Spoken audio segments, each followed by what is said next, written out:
our lives have become more pocketed in many ways. But I think previously the church was a bit more central, I guess, to people's lives. People's lives were a bit more contained in one space. And now our lives are full of variety and different passions and different interests. And so it makes sense that the church also now becomes that.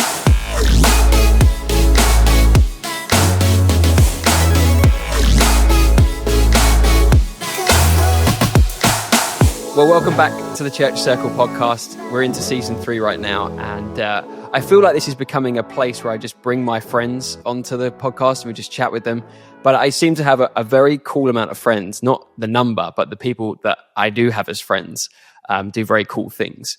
And so I'm just very grateful, firstly, for that, but also just for people who are joining the podcast. And one of the people that are joining me today is Sam Milchem, who is with me up in Norfolk right now. We should have just done this in person, but it makes sense with the set and everything and the microphones. But Sam is a great friend of mine. We met a few years ago. In fact, Sam was one of the first people that I ever met when I moved up to Norfolk. He came and sat next to me at church, and he was like, just, wanting to know more about who I was and why we were here. And yeah, so Sam, thank you for your contribution in getting me to stay at Soul Church. And we're just glad that you're with us as friends, and you're supporting us. And you've got a cool story. You've got a lot of cool things that are going on in your life right now, but also what's happened in your journey as well. So maybe just, I don't want to get too far into the conversation yet, but maybe just for people who don't know you, just share a little bit about who you are and your story up until now. Yeah, totally. Well, thanks, Reuben. And likewise, dear friends, you and your family. And a little bit just about me. Spent 10 years actually in Norfolk, and a good chunk of that time in church, a church called Soul Church, which was amazing. Getting involved with kind of the age group, generation stuff, youth pastor, then moving over to social action things. And then a couple of years ago, me and my wife, we'd recently got married, and she wanted to travel the world. And for those who work in maybe a traditional church setting, it's tough to do when you only get a couple of Sundays a year to be away. And so we said, hey, let's end our time on church staff. And part of that traveling around the world is one of the things that I always wanted to do. And a real thing that I was like, I want to do this at some point in my life, was to do a ski season. And so we've got some really great friends who, Will and Laura Sussman, who set up a mission organization out in the French Alps in Maribel. And so that's kind of what we're involved in now, in ski mission, as it were. Ski mission. And so we'll kind of get into what that means, because it's not just 6 months of just going down the slopes. No. There's a lot to it than that, and a lot of cool things that happen. And that's why I wanted to have this conversation, because I guess if we were to frame this entire conversation, it's that mission work happens probably more than it does outside the church walls than it does inside. And so I think when we talk about mission, I think we have this perception of it being within the church. There might be a few events a year that the church runs, whether it's in the community or whether they do overseas stuff. But there's tons of stuff that's happening outside of the church walls across the world. Really cool things that people are doing to reach people for Jesus. And one of these things is altitude and the mission behind that. And so we're going to talk a little bit about that. We're going to talk a little bit about just outreach in general, and how you, as wherever you are and whatever your callings and giftings are, how you can make a difference. And so I'm super excited for this conversation, because I guess if we were to kind of frame season 3, it's all about what God has given us in terms of passion, giftings, and how we use that maybe in a different way to how you normally would expect. So yeah, I'm super excited for this. But Sam, you've worn a lot of hats. Yep. Like you said, you've done age group stuff, and let's not play that down too much, because you were youth pastor, then you oversaw age groups, which is kids, youth, and young adults at our church. So there's a lot of stuff. You've had a lot of experience, and then you've also done, like you said, altitude, but then you've done some speaking stuff. You said we also talked a little bit about this in the kind of pre-show, but you're doing some stuff with an organization called Missional Labs right now. So there's lots of things you're doing, lots of experience you've had. But what would you say those experiences have taught you about people in general? People are interesting. It's probably like, I think about all of the things in life that we enjoy, whether that's from technology. We were just talking about F1 as well beforehand, art, literature. It's all created by people. And so I think, and so doing the kind of work that we do, we actually get to see the people that create those things. Now, they might not all be, top of their field, but they're interesting. And so I think that's taught me a lot. Taught me a lot about people being messy. We're naturally broken people, and that's why the gospel message is real and relevant.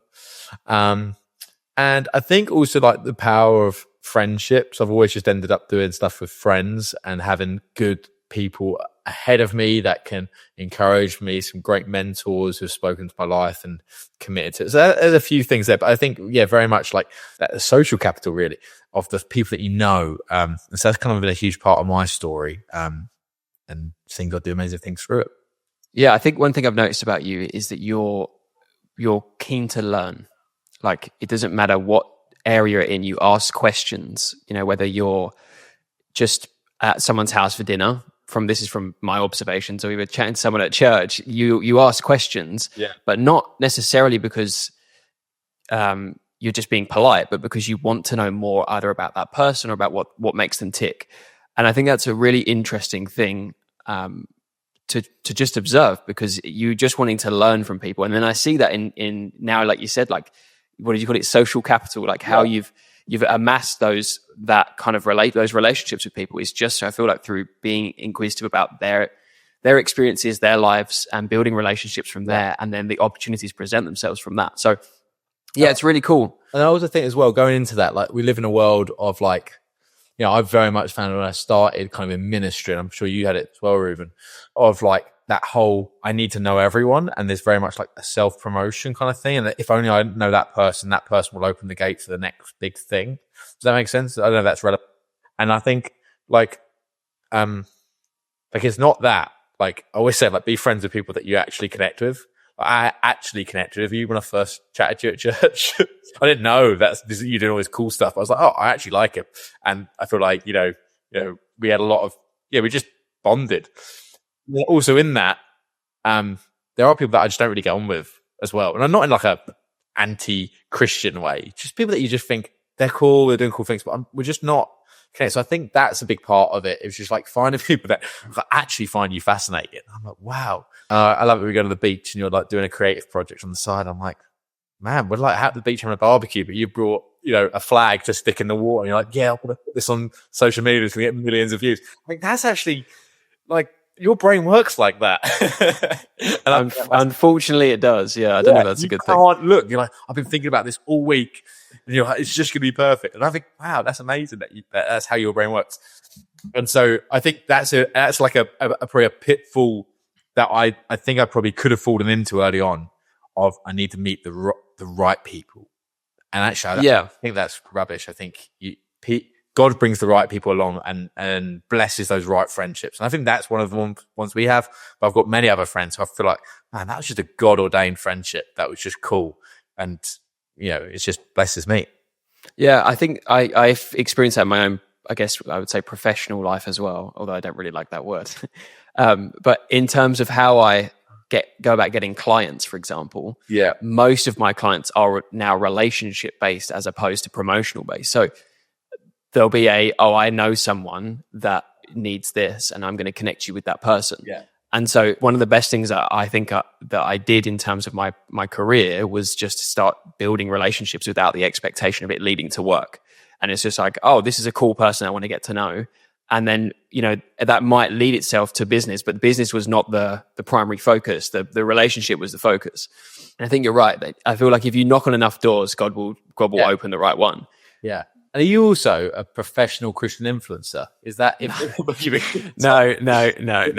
When I was like a youth pastor, I was a professional Christian. You must sit in the professional Christian influencer category. No, I'm not. I don't like the influencer term. No, I'm a designer who likes to talk. Yeah, who just influences people through design. Sure, let's go with that. I'm going to quote that, make that into a graphic. Let's kind of dive in a little bit to this, because I think people are obviously really important. Connection's really important. I also think passion's really important. And I think one of the things that I'm noticing at the moment is, I think since COVID, really, a lot of people have started to step out into what they feel God is calling them to do. And it can seem quite niche. Can be like this. Okay, it's like before, it's like, I'm going into ministry. It's like, cool, what church are you going to work for? Yeah. And now it's like, I'm going into ministry. It's like, cool, what are you going to do? And then the answer is like, I'm going to start this very niche thing that's going to impact a few people, but it's going to be really cool. I even just things that I've seen recently, like deaf ministries. And that's a really weird thing, like weird example, but like there's so many churches that are stepping into deaf ministries when 20 years ago that wouldn't even really been a thing. And so there's so many cool things that people are doing because they've just been given it. They've got a God-given passion or a desire to reach those specific people. Why do you think our God-given passions are such powerful tools for connection and outreach? Yeah, great question. I think a lot of it is that God made us all unique. So he gave you unique gifts, unique skills, unique insight. I think that's a huge part of it. I also think as well, like it's not a surprise to God what, in the Great Commission when we sent out into Judea, Samaria, and the rest of the world. I think Jerusalem, Judea, Samaria. Now, not that we've covered all the world with the gospel, we haven't, but what that looks like today could mean you might be on like Reddit in a forum, running a forum for Christ.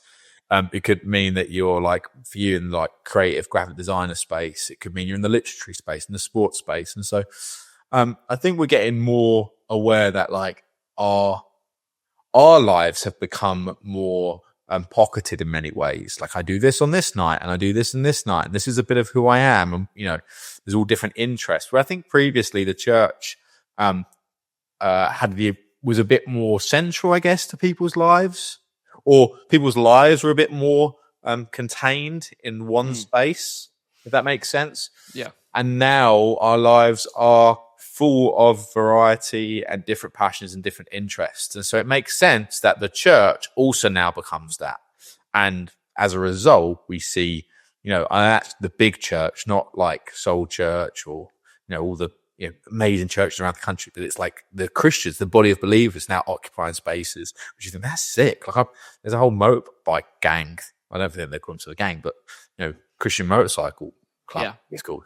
They're all like old boys and they're like riding for Jesus, which is sick. And so, I think there's a uniqueness to us and there's also a fractionalization of society, which we've never had before. That you don't all have to go to the same dance. You don't all have to go to the bingo night because a lot more things to do. So go and do it. Yeah. And I think that's the thing is as the world or society has changed in terms of like I think it's probably started really in the 60s when international travel became so much easier. Is that your life didn't just become in your town. Yeah.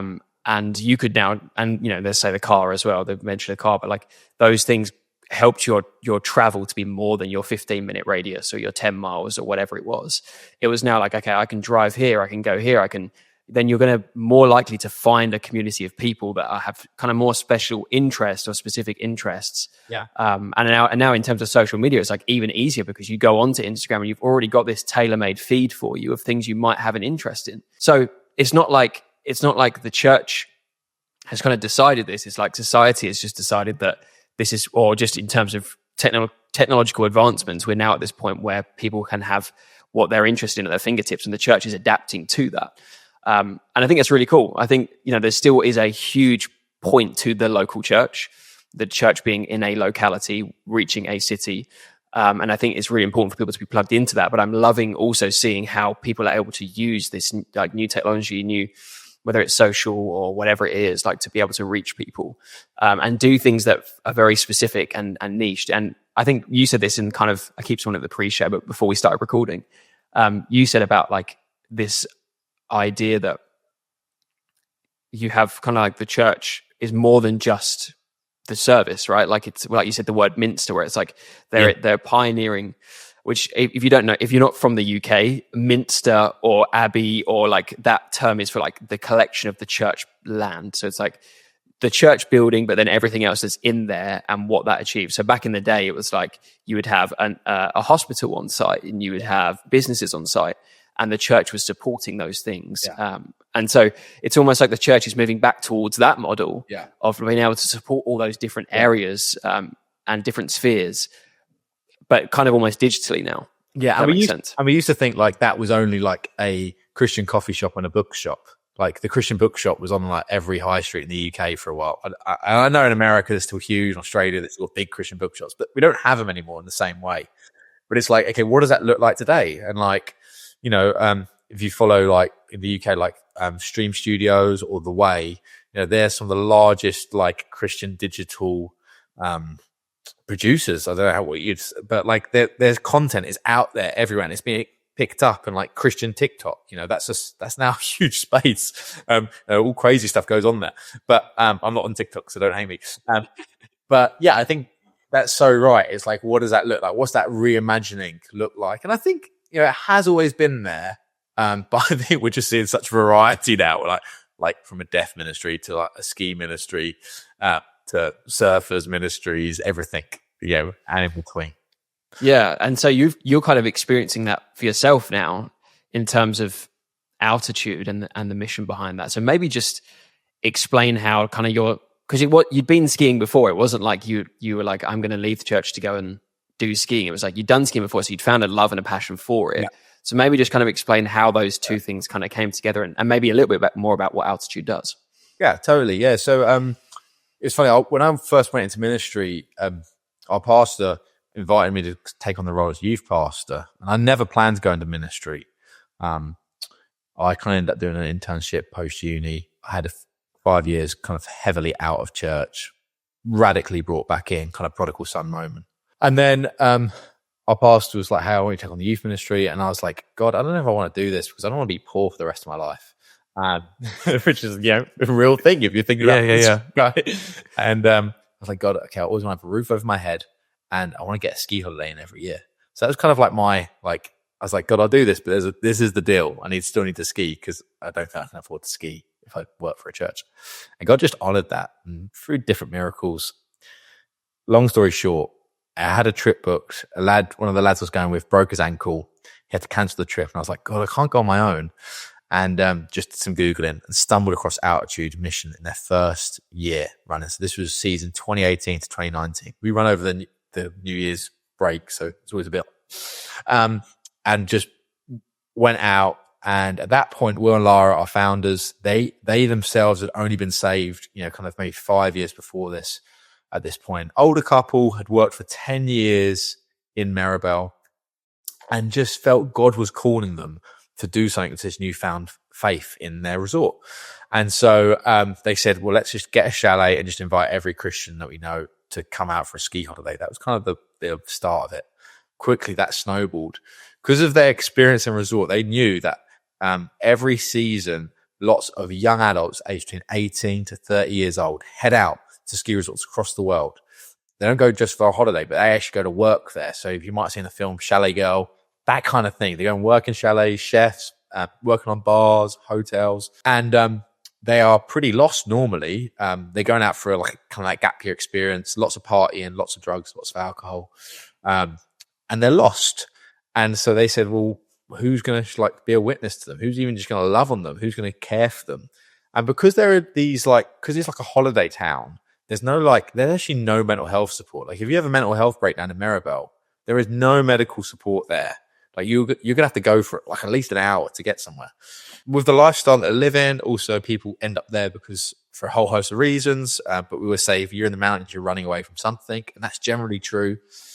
And so this is where our kind of ministry formed around how do we reach these awesome but sometimes broken young people with the healing words of Jesus. And that's kind of how Outreach Mission was formed. Launched a project called Ski Angels, which is in the UK, we've got a thing with street passes, quite a lot of people heard about, which is basically going to local town nightclub areas when it's kicking out time and giving people water, flip-flops, getting them home. We said, right, we'll take that concept and we'll put it on skis. So we do that on skis up the mountains. So some amazing stories, some amazing moments, and just be in the hands and feet of Jesus to generally a group of people that are very hard to not reach. Like skiing is affluent. It costs a lot to go skiing, but it also means that you get a certain type of person that comes skiing. We always say that these are the leaders of tomorrow, the influencers of the next generation. Some of them, the influencers of this generation. Some of them are, if they're old enough, they had Chris Hemsworth out skiing this year. Margot Robbie's been out. Ed Sheeran. The world's thought leaders, actors, influencers head out to resorts like Maribel. And so, what better way to reach them is by saying, hey, can I carry your skis and help you get up to a ski bubble that's 100 foot, or give you some directions, or give you a pack of Haribo and start a conversation.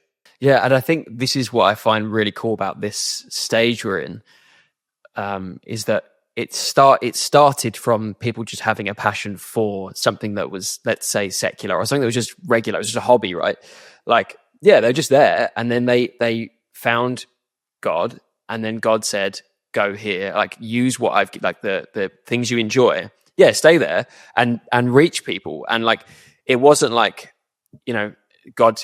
It wasn't like, I mean, it's all part of God's plan if you think about it, but it was like God brought them to skiing first before he brought them to himself, if that makes sense. It's kind of a weird way of describing it because they have free will at the end of the day, but you get what I mean. It's like they found the passion for that mundane thing, that hobby, and then it became something that was actually able to use to expand the kingdom. And I think there's so many people that are experiencing stuff like that, where they're like, I don't know why I enjoy crocheting. I don't know why I enjoy this very niche thing. No, I don't enjoy crocheting, but my wife does.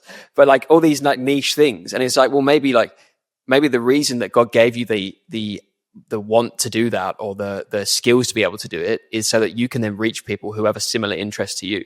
And I love that that's where I feel like that's where it's heading. And so you see so many, like now there's like Formula One Christian stuff. And like you said, there's bike Christian stuff. And I had someone message me on Instagram the other day who has a like car meet thing. So they do Christian car meets, and I was able to chat to him about his car, and it's just like cool things like that. And so it's not necessarily replacing the church, but it's been able to reach people where they are. It's not like linked to it.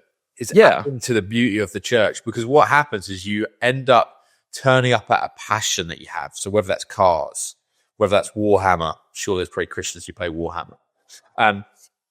Whatever that is, you turn up at this passion, and then you go, actually, this passion that I've been given is a gift from God. I believe all of us have unique God-given passions and God-given skills and God-given talents. And then as a result, you're like, all right, I fall more in love with the church, because it's the picture. It's a picture of the body. And it's like, wow, everyone's unique, and there's a similarity, which I think is really cool. And it makes me I actually love the standard church more. I've fallen more in love with the standard church and the years of tradition and history and religion that's in it. And that's always used as a bad term, but because of the variety of way people worship and celebrate and praise God for the things they love. And that's the thing, is like, it's not necessarily even, it's not like the actual method is really changed in terms of, the tradition, should I say. It's like back then, I've talked about this before, but like architecture and art, and those were all at the forefront, and the church was leading that. And so it should be the same in today's generation, that the things that people look up to and things that people are inspired by, the Christians should be leading that at the front of the field as well. Let's say sports or skiing or music, like, okay, those things have a different audience now than they did back then. But why shouldn't the Christians be at the front of those things and representing Jesus in those spaces? Because that's where people are. And so I'm finding it very encouraging and exciting and even just watching you on your journey as well, like just to be able to celebrate you and see you go off and do that. And it's been really fun. But what does it look like on a day to day? You're in the slopes. I think this is I like the practical behind the scenes side of things. So what does it look like in a day to day for you?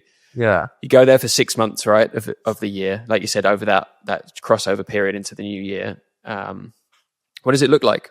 Yeah. So we have a chalet that we fill out. So we take, like, this season we just took 10 students. We call them altituders. So these are guys that basically fit the same criteria as a lot of the seasonaires who work out there, that age between 18 to 25, 30. And these guys have approached us and said, hey, I want to come do a season with altitude. So they actually paid to do that. It's heavily subsidized for us as a charity, but they paid to do a program. And in that program, we train to be firstly disciples of Jesus, then leaders and evangelists. And they help run the community. They're very much in the community with us. Then we also have guys who come out and stay with us for a week, whether they're Christians, they're on a ski holiday, whether they're not Christians. We say, hey, come be part of our community. Just see what you think, get involved. And so day to day, we run a rhythm. So every morning, 5 days a week, we are up 7:30 in the lounge, all just doing our own private Bible study, but together. And that's like a really cool place to hold you accountable. That's probably one of the hardest things, isn't it? Is getting up every morning and reading your Bible. Yeah. But when everyone expects you in the lounge at 7:30, you're like, oh, better be there. And so that's cool. We eat together, so we do breakfast together. And then each day can be slightly different, but generally there's a chunk of time that people get to go skiing. For us as some of the staff team, we've got a bit more work to do, but we try and get our guys out on the slopes and say, look, go and keep building those relationships with the seasonaires that you already met. You're getting to know, go skiing with them, go and hit the snow park with them, go and do coffee with them. You don't have to just ski, go for a walk. You can do all sorts. And then in the evening, we run different things. So we run a worship night. We run communion one night. We do a thing called Thankful Friday where we just share. Everyone goes around the room, say one thing you're thankful for. We do on our Wednesday, we do a big outreach night. We just open up our chalet and just invite everyone. And that will get like over 300 people come to it in one night. It's called Beer and Burgers, which I know nice. Like in my like kind of church setting here, I'm like, oh, beer. But what we find is actually people are so respectful. We're in a heavy drink culture. We always, but people actually don't get drunk. They come and have a beer, have a burger. And they're really respectful, but they really feel the radical love and hospitality that we've shown. And for those who have skied before, you'll know, like, nothing's for free in the mountains because everything's been driven up. So the fact that you just give someone a burger and give someone a beer and say, hey, that's on us. We just want to bless you. We want you to find community here. And we see it, like, 300 young adults turn up at this. They know it's a Christian event, and they're loving it. And so that's really cool. It has some great conversations there. So that's kind of the rhythm. And then we just repeat it because then every week we get new guests come in. So we just do the same thing. Take some time for that for seminars and stuff. So it's cool. Discover a community that truly understands your passion for ministry and the challenges that come with it. Welcome to Church Circle. More than just another Facebook group, Church Circle is a vibrant network of church leaders, staff members, and creatives who are committed to learning, growing, and supporting one another. With weekly live meetups featuring engaging conversations on the most important topics facing the church today, you'll never feel alone in your ministry journey again. Say goodbye to juggling multiple inactive groups and hello to the one-stop shop for all your ministry needs. Join the movement and experience the power of community at churchcircle.com today. There's almost a monastic rhythm to it, don't you think? Yeah. I think about like the 7:30 communal study. That's very monastic in terms of you're holding each other accountable to spend time with God, and I don't think that's a bad thing at all. I think that's important. Yeah. I love that idea of you guys are having fun and people are coming out there to they might I guess like maybe the first reason they come out is, or when they start going there, it's like, I want to have fun, I want to go skiing. But then they also get this rhythm built into them. And then they get to have this moment where they get to connect and practice their outreach, which is, I love it. I think it's cool. It's just, it's different. And this is why I wanted to have this conversation, because it's a different insight into things that maybe we don't see. I think often we think of mission work as going overseas for 2 weeks and building something for someone or digging a well. But I think there is also that, like, okay, well, what else can mission look like? And asking that question. I feel like Altitudes come out of a place of asking that question. And that huge part, like, we do need, like, we're called to go and, feed the hungry, to support the widows. Like, that is a huge part of our calling. And I'm like, and there's many amazing charities that do that. I think one of the things that I'm always like shouting about is that, the guys that we're reaching with the gospel, firstly, there are no other Christians for miles around. The chapel that we meet in was empty for years. Like, there were some Catholics, but they're not necessarily got that necessarily same outreach focus. They're getting there, but then haven't necessarily got that. And these guys are hugely important for kingdom growth. And I think that's always a thing that I feel like we can miss, is that because they have their physical needs met, because they've got more than, some of them have got silly amounts of money, we think, oh, well, we're not going to reach them with the gospel. And it almost a little bit like it's difficult. And again, as you know, a lot of my friends are church pastors, do all that stuff. And I say to them, I recognize that your church cannot support us as a global mission, because how can you stand up in front of a church that regularly gives each week and says, right, we're going to give, this month's offering, or our regular giving is going to go, a bit of it's going to go to Altitude Mission, which is helping people in mountains that ski. And I know some of you guys can't afford to ski there in this church. Or I say, hey, we can give it to kids in, New Delhi and who are on slums, and you can support them. And that there's that real tension, right? But even in me, sometimes I'm like, oh, I'm a missionary in the French Alps, and everyone goes, oh, that's hard work. And I'm like, I get what you say, but I'm like, but there's guys there that are going to be running Canary Wharf that are the next shapers, leaders and thinkers. And no, there are some amazing university projects that happen, but there's not enough. They say you need to hear the gospel 7 times before you can even consider it. And, we grew up in independent schools, which have chapels, and they're pretty dull and dreary. And the tradition clouds over the beauty of the gospel. So as soon as you see someone who looks more like them, is skiing alongside them, but is evidently different because of how they're talking and how they're walking and how they're living, and that the fact they're offering prayer on a chairlift, like, it does blow their minds. One of my favorite things is like, wait, you're a Christian and you ski? Like, the two things are opposite. Yeah, that is funny that it's like, it's such a, like you said, it's almost such a closed off, unentered space. And because there's not those conversations happening there, that they just assume that Christians aren't there. There probably are Christians there. I mean, there definitely are Christians there on a regular season. Yeah. But it's just that there's not been that out there, that actual program to reach those people. So yeah, it's really cool. Do you have any kind of a story or something that kind of like highlights that? Like, I know you just said about like praying on the chairlifts, but do you have anything like a story that you could like, okay, this is why we did what we did?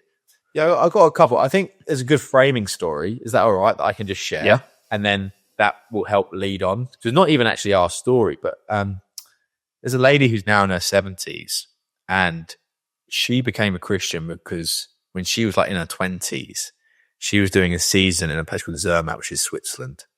I met some young Christians that had come out from London. Their early days, like, kind of early in London in the Anglican world.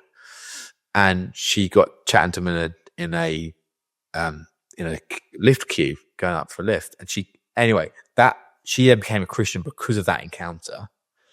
And they're connected to Altitude. They came out, and we're just asking them about that. And she's like, look, I got saved because of work like this. That work kind of fizzled out and it wasn't really kept up. But then she starts to tell us how her and her husband had been part of early days of Alpha. They remember when Alpha was just running as a church like discipleship program, never intending to be what it is today. Her husband was one of the pioneers of bringing in guitars into church. So we always like, he's the one who brought guitar into church. It's happened in America, it wasn't happening here. And he really led that and said, look, let's bring like contemporary worship at the time, rainbow straps and the guitars. And there's so many different things that is just like, you see something, you're like, man, the impact you've had in what I see as the church today, like, is crazy. And it happened because of a conversation in a chairlift. So that's like a story from a past generation. But that mission, that wasn't really a mission. That was just some Christian skiing, and they said, hey, I'll bring it to Jesus. But then today, in today's context, we've been going for 7 years now, something like that. And we are seeing people come to know Jesus, but we haven't seen their fullness, like the full impact. That's what I'm saying. But yeah, we've got a couple of ones. We had a young girl a couple of years ago who's a chef, really struggling with their mental health. Was sitting in a bar on their own on Christmas Day. One of our team walks in and was like, hey, like, what are you doing on your own on Christmas Day? Basically just saying how they're in a bad way. So one of our team invited them to Christmas dinner with us, just hanging around, then started going, well, if God is real, I'm going to give praying a go. Prayed that their mental health would be removed. And in a moment, all the issues they've been experiencing just got healed from them, and then started reading the Bible and gave their life to Jesus. One of our team, on our staff team, Anya, same, didn't grow up in a Christian background, was struggling in resort. This was 5 years ago now, struggling in resort on her own, bumped into one of our team who invited him to our Christmas Eve service called Rowdy Carols. She came along, loved it, kept hanging out in the community, being part of it. And it wasn't until 3 seasons later, she became a Christian, and now she's on our staff, does a fantastic job running things operationally, being very much part of the prayer, was at conference with me this week, she's gone. And it's just like a transformed life from that. I had one guy I helped, I think it was this season, and older gentleman, obviously very well to do, but he said this, he says, never in my life have I been the recipient of charity. Which I just thought, like, that kind of captures what we're doing. We'd helped him get down a slope. He was, obviously in a bit drunk a bit too much, couldn't ski. If you've never skied before, imagine drinking far too much alcohol and trying to ride a bike. At night as well. So it's a similar kind of concept, which is amazing. And then another guy, again, a couple of seasons ago, and he's still around, but he'd not clipped his snowboard on. His snowboard went off into a river, actually. He then went in after it. And he got obviously wet up a mountain. It's not good. And he literally said hypothermia just kicked in. He said he just felt himself just going just losing life, really. He's like, I'm in trouble here, because he's drunk, and that's how he ended up in the river. And 2 ski angels skied past, pulled him out, and then got him to safety. So we always talk about how ski angels, they save lives in mountains. There's 2 elements of that. There's obviously physical saving life of like getting someone out of a bad situation, but also spiritually, that's what we believe. If you're don't know Jesus, you're not saved in that same way. You haven't got security about your eternal destiny, and about hope for today as well. Hopefully this is like making people think, who are listening, like, okay, what's in my life right now? What do I enjoy doing that I know I could reach someone just by doing what I'm doing? And I think the chances are, like you said, that a lot of time you don't actually see the full fruit of that seed being sown in that moment. But it's better that the seed was sown than not at all. It's better that someone was there to sow that seed. And like you said, like that guy who's never been a recipient of charity, he, the chance there's a chance that he doesn't remember that interaction. There's a chance that he does remember that interaction. Yeah. But you never know what the seed of that has an impact on the rest of his life, and just that small interaction. And I think like there are so many people out there that are just having those interactions every day in what they would consider small, mundane things, or things they have a mild interest in, but actually on the other side, it has an eternal impact. Yeah. And whether that's an organization like Altitude, or whether that's just something you're doing in your everyday as just a person and within a community of people. But like, I just would want to encourage you, like the meeting of people on a Sunday and the gathering of church is so important, but also equally important is what you do with the rest of the other 6 days of the week. And just in the small things, you can do a lot. Yeah. And you hear something really key, like what do you enjoy doing? Like I grew up going to church, but I probably didn't enjoy much of my time in church. And I've probably always felt that were 2 separate things. I think the church today is doing a lot better job of it. Like, bringing joy back into the church. Like it's generally, there's a lot of good churches that create enjoyable Sunday experiences. But I remember feeling very alien. Like what I loved to do in church just were like, if anything, they felt that they got in the way. What do you enjoy doing? And maybe God wants to use that. And I always, even when I was a youth pastor, I always said to youth pastors who were maybe like learning and maybe trying to reinvent their youth ministries, I said, do you enjoy going to your youth program? And often they go, no. I was like, well, how about you make something you enjoy doing? And they're like, what? Yeah. Like, design a youth program that you want to be at. And that is a game changer. And I think that's where we've seen churches do really well, is they've created churches that people want to attend. And not for like the wrong reasons, I know that has been a case, but generally, if you create just epic place to be and worship, but it feels nice, and it, in the same way, like you present your house well, and when I invite you over for dinner, I want it to be the right way. I want you to have good food and enjoy things.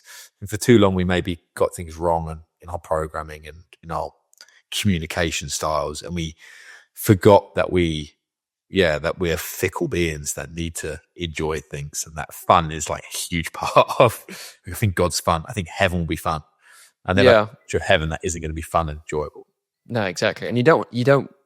And this is the thing is when you look at this through the lens of a Christian, sometimes we could be like, well, all these things are, these are just fleshly desires, and we need to axe those things. But we're not looking at this from the lens of being a Christian necessarily. We're looking at this the lens from being a person who's never encountered Christ before, and never encountered Christians maybe, or not in a positive way. And what if they look from the outside and just see this dull, because we know in our hearts that's not true. We know that Christianity is the adventure of a lifetime, and it's enjoyable, and it changes your life, and at the end we receive eternal salvation.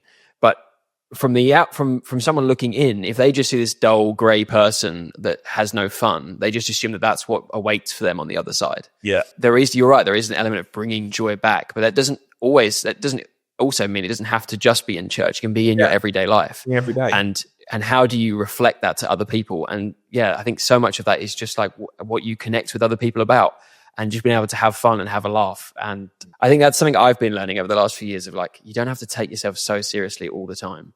Yeah. Because that just showed that just, if someone looked at you, you just think that's miserable. And then we know on this side that actually it brings so much joy, more joy than anything else in the world ever could. Another flip side of this is that a lot of these things that you do, particularly in mission work, takes you out of the local church and can sometimes remove some of those spiritual habits from your life, just because you're not there either in proximity, or you're not there in terms of how often you go. So how do you stay spiritually rooted when you're outside the normal church rhythm? Yeah. I think for me, it's not as an issue because of, as you heard, we've got a rhythm in our organization. So I'm out, but I'm still very much in church. I'm normally running a church on a Sunday rather than attending one. But I think it's, one of the things that me and Chloe have really tried to make sure we do well. Obviously, we don't live in the same country as you guys for 6 months, but, I know Chloe and Megan, your wife, they chat a lot. And there's a whole girls group. So I think that's good. I think also like, prioritizing church as an individual, or if you're as a couple, like, on Sundays we do church. So we've traveled quite a lot. If we're not at Altitude for a Sunday, we'll be in a church somewhere. My wife's not Irish. We've got a church over there we attend. We're now back in North for 6 months. We've got a church here. We're there Sunday. I'm going back on team at some point, just serving in the church, hosting or something, like just simple. I think that's really important. I also think another thing is important is you need to have somewhere you give to. I think that's important financially. So what that looks like, if that's the local church that you've kind of been sent from, they might not have even sent you, but I think having something that you just say, where are you getting filled up from? And I always generally think wherever you're getting filled up from is the place you should be given to. Practice the principle of tithe. I think that keeps you tied in. It also means you keep trusting in God. You don't want to be a lone ranger. And keep good relationship. Like, call people, text people, cheer them on. They'll be there for you when you need it, and be there for them when they need it. Yeah. I think that can often be a danger of I think the word digital nomad, or like that lifestyle of like, I'm going to travel the world and just go on my own, can rip you away from community sometimes. So I think it's really important to be intentional about those things. And I also like the fact that you did dip into giving and tithing. I think that is important, because that's one of the first things that often, when you're not in the room and you're not reminded of it, it's one of the first things that could be kind of forgotten about, and then you get used to like, I got 10% of my income back. What can I spend it on? I'm not in a church, and I'm like, no, you need to be in a church somewhere. Like I will still say that for Soul Church, like John's my pastor. Yeah, I do see him, but I don't see him really for 6 months to 6 months. But I still sit on, we've gone through some stuff as the family. I still sit under him. Like he's still the person. I'm like, I need prayer right now. And so I think it's good to have know where your roots are, and have roots, because roots are the things, we often want to grow. If you think about that whole imagery of trees, we always want to grow big branches and big leaves and look good on the outside. But we all know that if the roots don't go down deep, that tree won't last. And so what's that planted life look like? And you're so right. In that nomadic society we live in, I can be here for a while, I can be here for a while, I can be here for a while. Okay, that's great. But where are you found? And who have you given authority to speak into your life? I was chatting to my wife about this. I was like, I've still got enough, I've got lads in my life that will sit me where, straighten me out when I need to be straightened out, which I do. And it's good, because I'm like, okay, well, I don't want to go too far off course, because I know I've got people who care enough that say, hey, I've just seen this, or you doing this, or heard about this. What are you doing, you idiot? Just keeping those people is really important, because I've grown a lot from those relationships. Yeah, I think it's just important to, if you're thinking about going into something that requires you to be nomadic or travel or do something, just be intentional about those things before you go. Start thinking about those things, because it's going to be a lot harder for you to establish those things once you're out than if you start thinking about them now. So I guess that's kind of the point of that question, is not to guilt trip you into anything, or to make you, the listener I'm talking about, to make you feel like it's a bad thing to go and do those things, to go and go somewhere else and travel. But it's just, be intentional about who you're going to be connected with while you're away. Be intentional about who you're going to be, like you said, like Sam, where you're rooted, and just have a think about those things before you do it. And why are you traveling? Are you traveling because, or are you trying to do something new because the authority that God's placed over you is is it, are you leaving because you're trying to run away from a situation, basically, or you're trying to run away from? I know people who I'm like, you're everywhere but nowhere at the same time. I see you at everything, but like, where are you? Where are the people that care enough to like be with you on your good days, not just on your bad days, not just on your good days? Like, you get people who are like at every conference. I'm like, you're at so many conferences. Like, is conference your church, or have you got a church? Or do you every other church on Sunday? So I think it's good. One more question, because I think this is probably the biggest, as you're ahead on this, you're walking through this, but let's say someone's where you were 2 years ago, right? What advice would you give to someone who feels passionate about something non-traditional, like skiing, like a hobby or whatever it might be, but isn't sure about how it fits into ministry? If you pray about it, talk about it, trust God on those things. Like, Outreach Mission wasn't my idea. I just thought I was like, that's cool what God's doing there. I think God does reward the desires of our heart as well. So there's something that you really feel passionate around. But like, when we first started thinking about Altitude, I didn't get the green line straight away to go. God clearly told me and my wife, wait for another year in my old role before we left, and we did. So I think that's a good thing to think of. I think there's some amazing stuff out there. There's missiologists, which is an actual academic term. Have you heard that before? But people who think about mission in a really... I thought they were the people that make cocktails. Oh, that's a mixologist. Oh, okay. Missiologist. Think about how the mission movements start. I think Rube's already mentioned, but there's a whole great crew called Missional Labs, which they try and incubate, create missional ventures. We just finished a cohort with them, which was amazing. There's Praxis, which is kind of similar, but there's so much out there for like missional thinking and innovation. And, like the Assange conference, I think that happens still. I've never been, but there's a lot of stuff out there where people are trying to rethink and do cool things for the kingdom in different fields. And sometimes I think just start something. And if God's in it, it will work. And if God's not in it, it won't work. Yeah. And that's probably it. Like, if God doesn't want you to do it, he'll make it fail.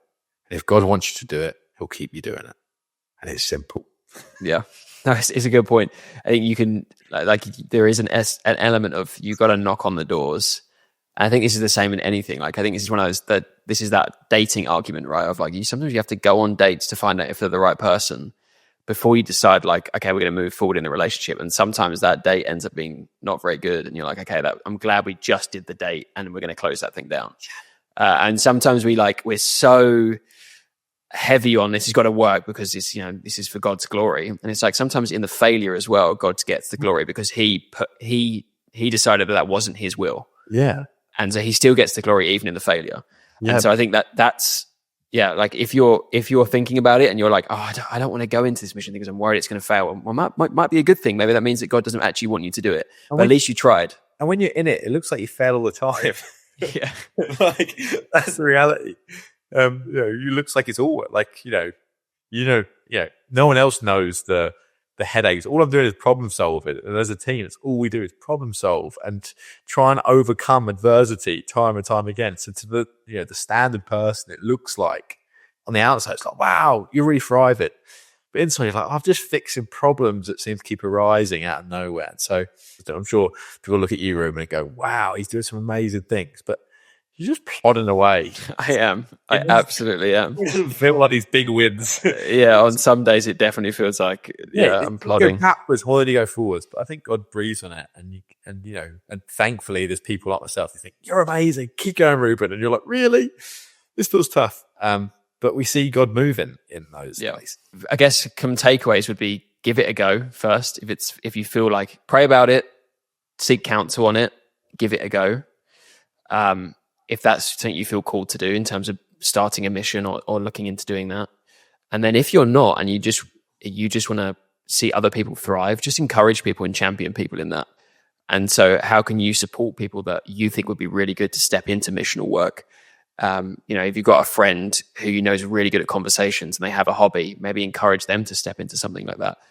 But yeah, I think there's so many things that you can do. There's so many different avenues you can pursue, but just get started and see what happens.